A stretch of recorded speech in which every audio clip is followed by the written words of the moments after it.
still ways, and this was back in the day that this happened. Before this, yeah. And so it forced me to go seek out the copyright. The other reason to have a copyright right now is every time you upload a song to ASCAP, which is the Association of Right. Songwriters, Composers, Artists, and Publishers, or Authors and Publishers, you definitely want to sign in as a songwriter and a publisher. Because if you don't sign up as both, you may only get half of your royalties. So, and I know that Good. firsthand. We could talk about that more too. Wow. I've been learning a lot about that too. Yeah. So Good that point. being said, if you care about your art enough to want to share it and protect it, it is a good idea to do that, and you will generate some income if you do it properly. It's inevitable. It's going to happen. It sometimes, unfortunately, happens after people pass on, but at least it goes to their family. Yeah, you hope. Yeah. So, wow, great advice. Now, many people in this industry change your names. Okay, that's I true. haven't yet. Very true. I haven't found a good one for me yet. Hey, Sandra's cool. I thought that was a rock star name. It sure But is. for you, Thank tell me about your Okay. how you came about Stone Hart. Yeah, and you're right. I started researching it, and I think more artists and celebrities have changed their names than not. It just seems like Mhm. if you really want to look into it, you find out that it's just normal. Like Elton John, he Right. John. He looked at a picture. There was John Lennon. There you go, right. That's And he got where- his inspiration from that, and then Yeah. since then he became his own legend with Yeah. Elton John. So and here we go. Yeah, it's kind of funny, I guess, because as a teenager, living the wild party rock and roll life, I did meet some really good people who wanted to involve me in their family business that they called Harmonic Heart Visions, and I think it was really cool to be a part of that. They wanted me to do the music while they had an artist do the posters, they had someone making t-shirts, and so I became part of Harmonic Heart Visions, and we all chose the last name Hart. It was just what we did. It was H-A-R-T, that's just our pen name.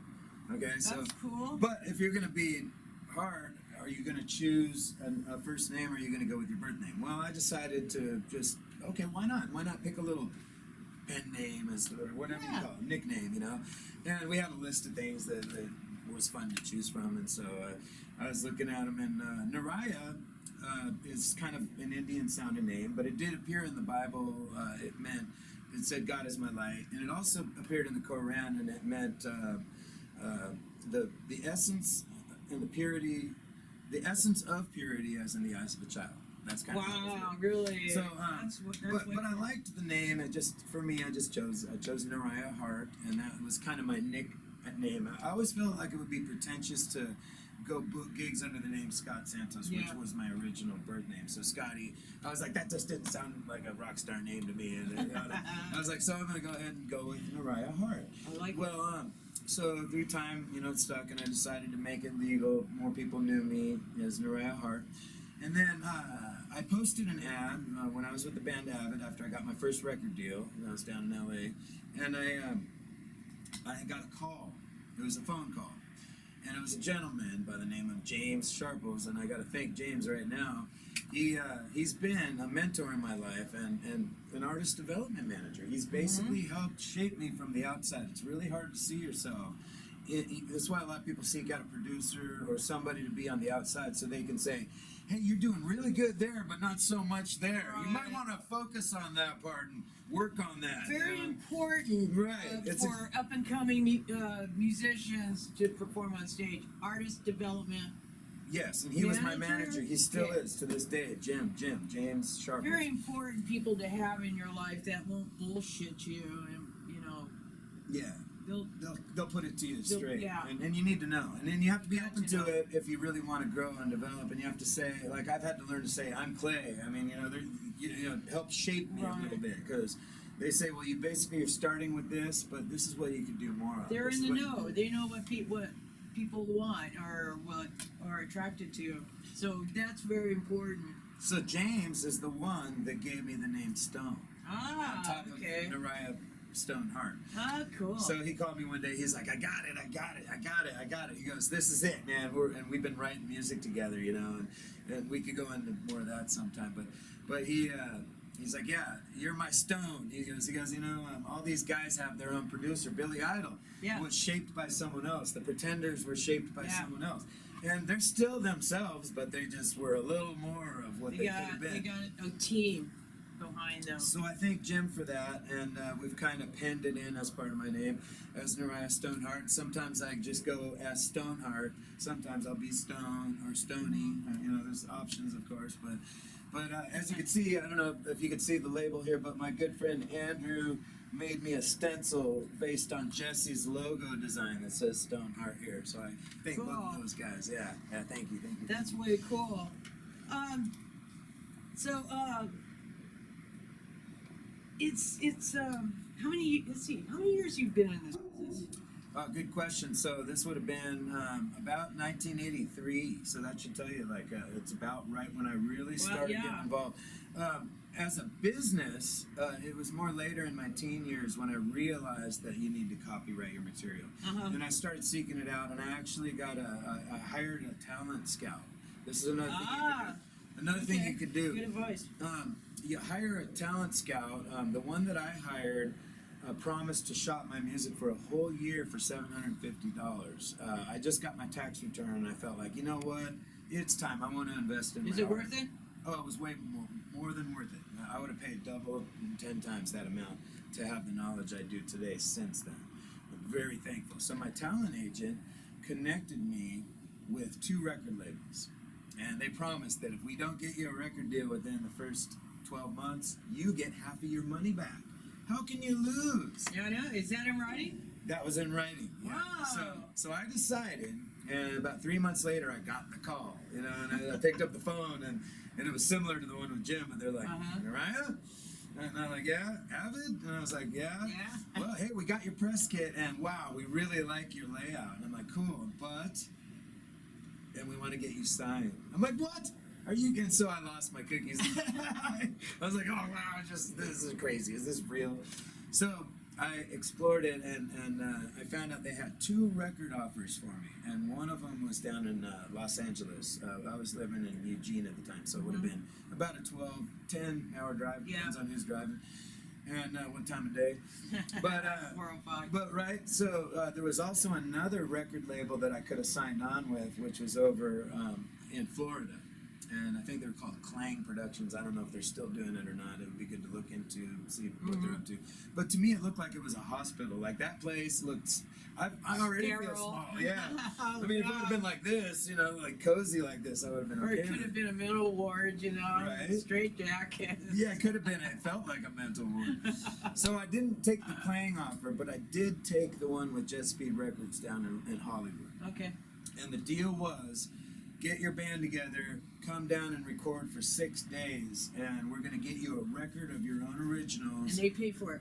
And we had to fund some of it. Some of it? Yeah, that was in the details on the contract. So read the contract, because you got to know what you're getting into. And I decided to go with it anyway, even though I had to come up with like $1,200 for like expenses. Like, we stayed in a motel while we were down there. There was a lot of things to cover. There was the photographer involved. The artist that helped with the CD artwork, and all that. Yep, this one we're still pumping Dark Desire. I'm excited. We just got it done. So I'll give you a link to that here pretty soon too. But at the same time, I decided that it would be great to take this opportunity and go down to LA. I had a 3-piece band. We went down there. I brought Avid. We recorded 6 days. We got really lucky. We recorded in the room where they recorded Weezer Hash Pipe, the song Hash Pipe. Yeah, I love it. I sing it a lot. And I love the sound of the production, so I was like, oh, wow, if we could sound that cool, right? So we went down there, and the drum tech happened to be the guy that worked with Incubus. And so they called him the Viking. And so Aaron Dugan was really excited to have his drums. Hi, Aaron. Hi, Aaron. That guy.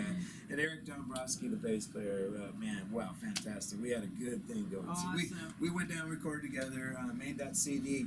Well, the fact that we were on with a record label, part of their job was to offer us tours, which we got offered the Warped Tour, which was cool. We never made the Warped Tour because it turned out it was in Denver, and we would have had to come up with a lot of money to make that happen, and we just couldn't get it together at the time. But the offer was nice. On the other hand, the good thing that happened was I got a song on national TV, and it was a song I had written called By the Wayside. Well, I recorded that with those guys down in LA that week, and a couple months later I got the call, and the record executive manager told me, hey, get ready. I need you to fax me some documents right away because we've got a deal. And I was like, okay, whatever. So I went and I signed, I looked at it. Mm-hmm. There was a blank that I was like really not sure about, so I kind of put not applicable. Now, is this documents that you were responsible This is for, or do they send you documents? They sent me a document that I had to sign based on my first publishing deal. And this was the publishing deal allowed me to get my material shopped to MTV Spike TV. They actually played a clip of By the Wayside on a show, 10 Things Every Guy Should Experience. It was a part of Spike TV, and we waited anticipating for that moment to hear our song on national TV. Oh, wow. So it happened. It didn't happen when we thought it would, but a month later it happened, and it caught us off guard. That's where I got my first royalty check.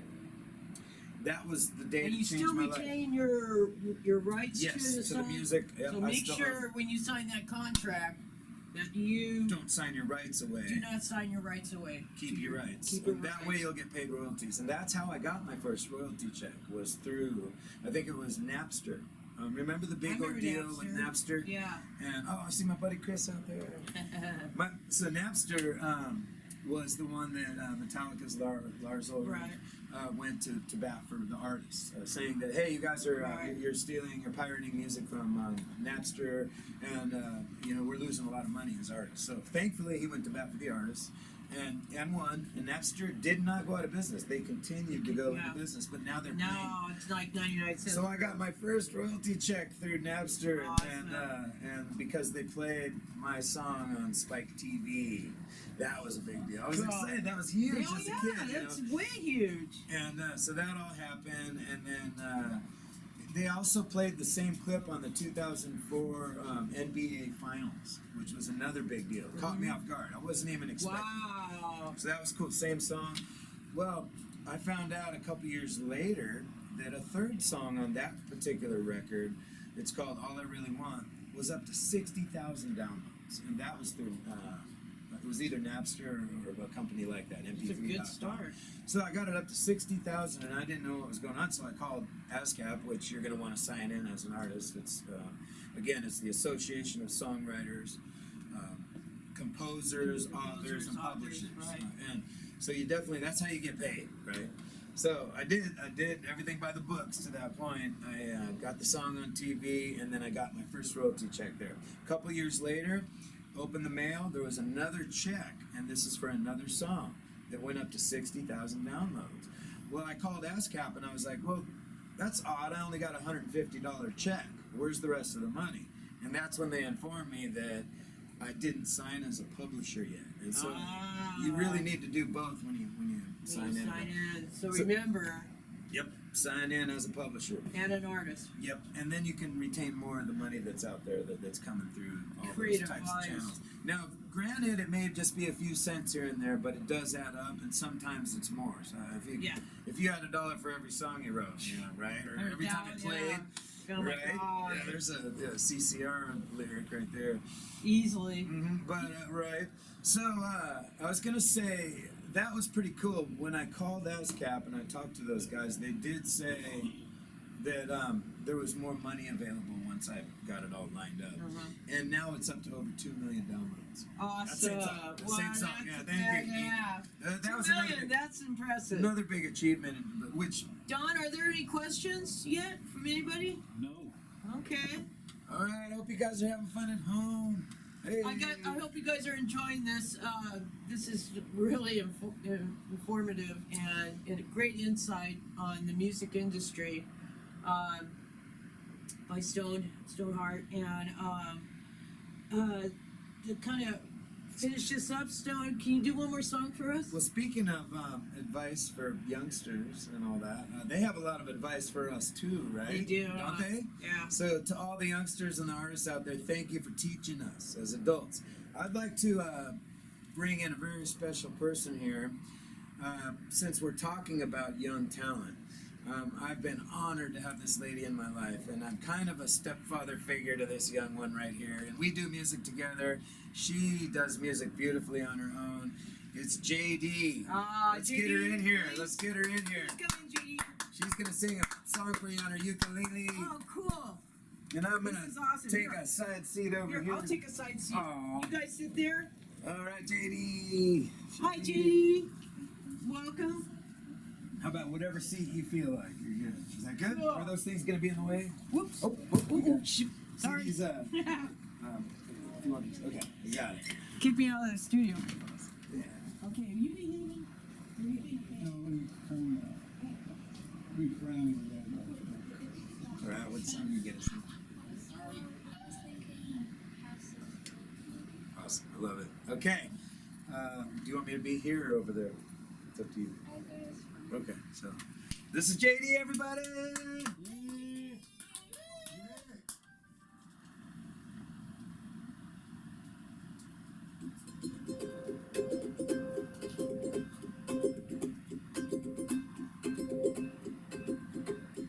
She asked me, son, when I grow up, will you buy me a house?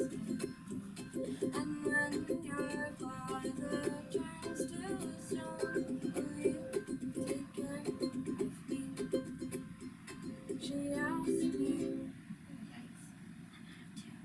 Go ahead, take your time. So this is JD. While she tunes up here, we're gonna go ahead and tell you a little more about this one.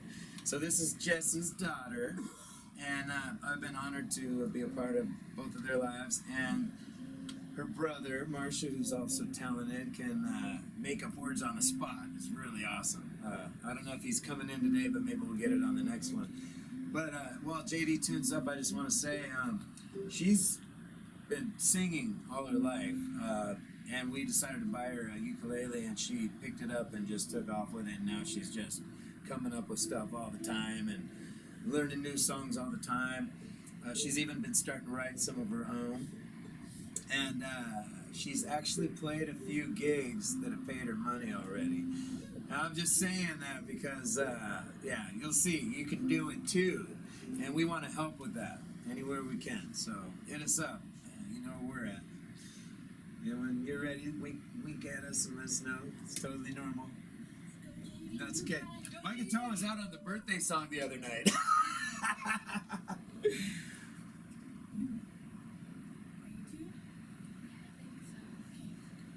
Sorry if I mess up. Okay.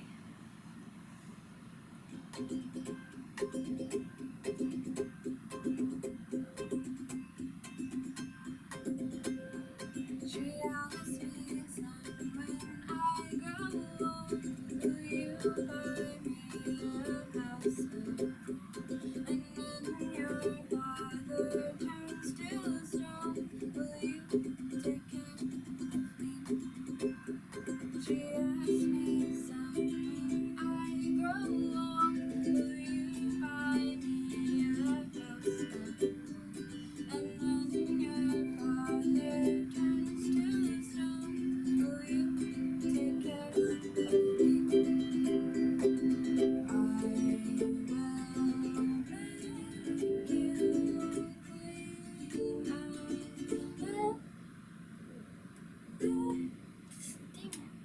You got this. You got this. Sorry. You got it.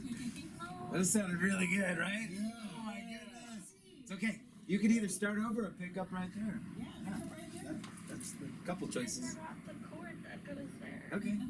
Well, or you can play another one.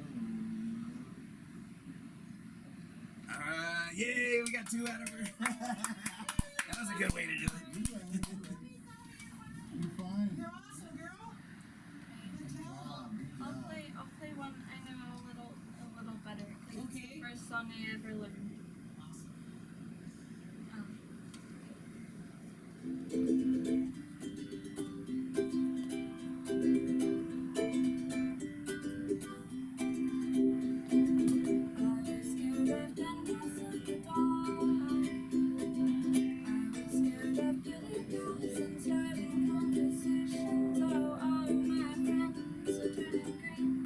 You're the magician's assistant in a dream.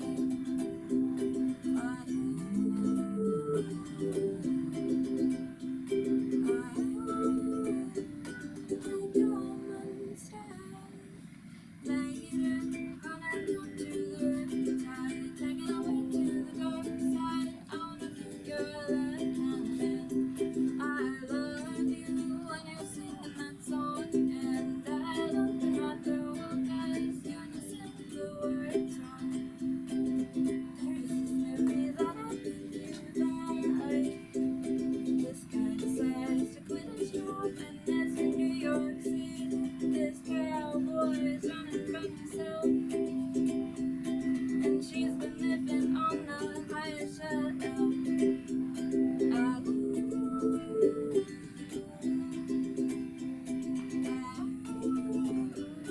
Like a monster. Lady, running down to your side, taking over to the dark side. I wanna be your legend, yeah. I heard you when you're singing that song, and there's in my throat 'cause you sing the words wrong. I just wanna know if you're gonna stay. I just gotta know. I can have it any other way. I swear she is destined for the screen. Closest thing to Michelle Pfeiffer that you've ever seen. Oh, later, running down to the tide, taking over to the dark side. I wanna be your left hand man. I love you when you're singing that song, and that lump in my throat 'cause you're sing the words wrong. Oh, lady, running down to the tide, taking over to the dark side. I wanna be your left hand man. I love you when you're singing that song, and that lump in my throat 'cause you're sing the words wrong. I lump in my throat 'cause you're sing the words wrong.